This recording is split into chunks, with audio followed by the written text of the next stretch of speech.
Alors je tiens d'abord à vous remercier tous de votre présence ce soir et de votre fidélité à la Chambre syndicale de l'ameublement. Notre syndicat a des bases anciennes. Il a été fondé en 1884. Il a des bases solides, je dirais même très solides. Mais au-delà de notre profession, nous vivons l'époque du renouveau.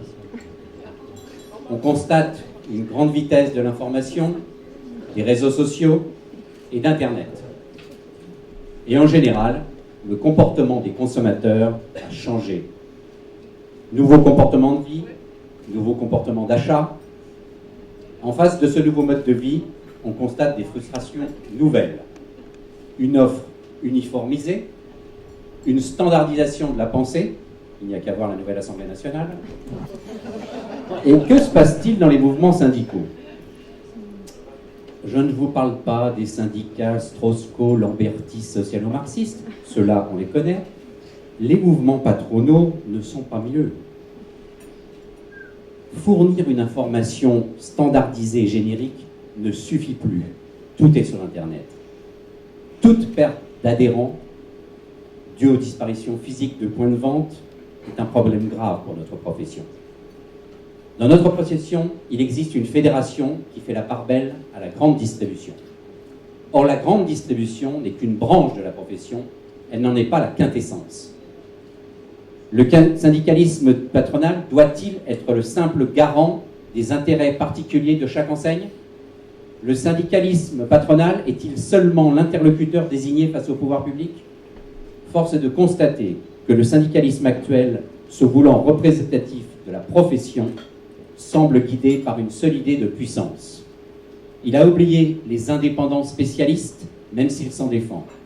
Il semble refuser d'associer syndicalisme à développement de la profession, sachant que tout développement passe par les aspects commerciaux. J'ai été élu il y a 2 ans, et le CSA s'est mis en marche. On avait commencé avant Emmanuel Macron. Moi, président, je privilégie l'audace au-delà de tout conformisme syndical. Je n'ai comme objectif que l'intérêt général de la profession. Je refuse de m'auto-censurer au nom de ce qui ne se fait pas. Le CSA ne passera jamais sous les fourches codines de la grande distribution. Je donnerai de nouveaux moyens aux indépendants spécialistes et j'agirai pour leur développement. C'est fort de ces préceptes que nous avons donné naissance à Changer de meuble, notre grande campagne de communication.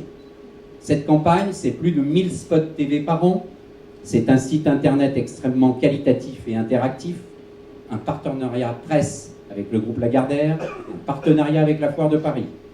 Et tout cela, nous l'avons fait avec nos partenaires fabricants. Parce que sans fabrication, il n'y a pas de négoce.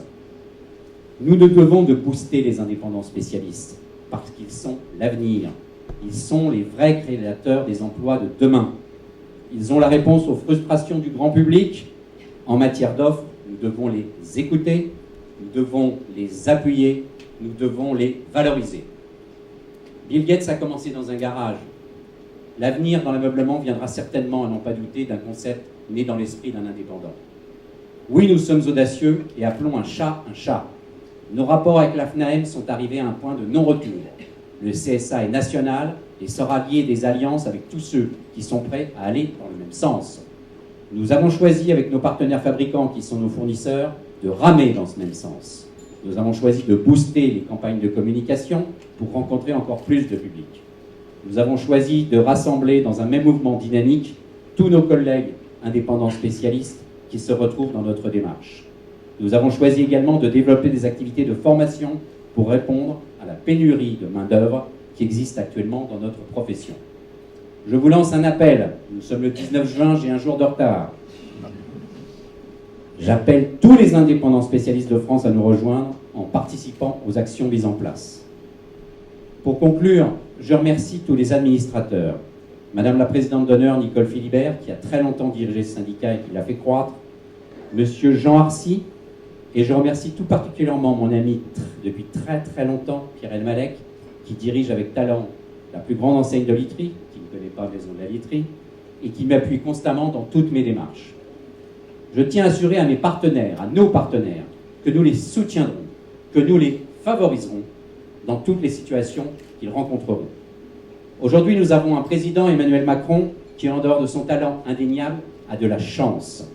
Oui, la chance, ça existe, et il faut s'en saisir. Les indices de satisfaction et d'activité IHS Markit s'établissent à leur plus haut niveau depuis 6 ans. Rarement l'aliment des planètes a été aussi bon et aussi favorable pour notre pays. Je reprendrai simplement cette sentence de la reine Victoria à celui, son petit garçon qui deviendrait Édouard VII. Never explain, never complain. Ni jérémiade, ni excuse. Le renouveau, c'est maintenant. Le seul objectif, c'est la réussite de notre mission, la promotion de la profession de l'ameublement. Merci.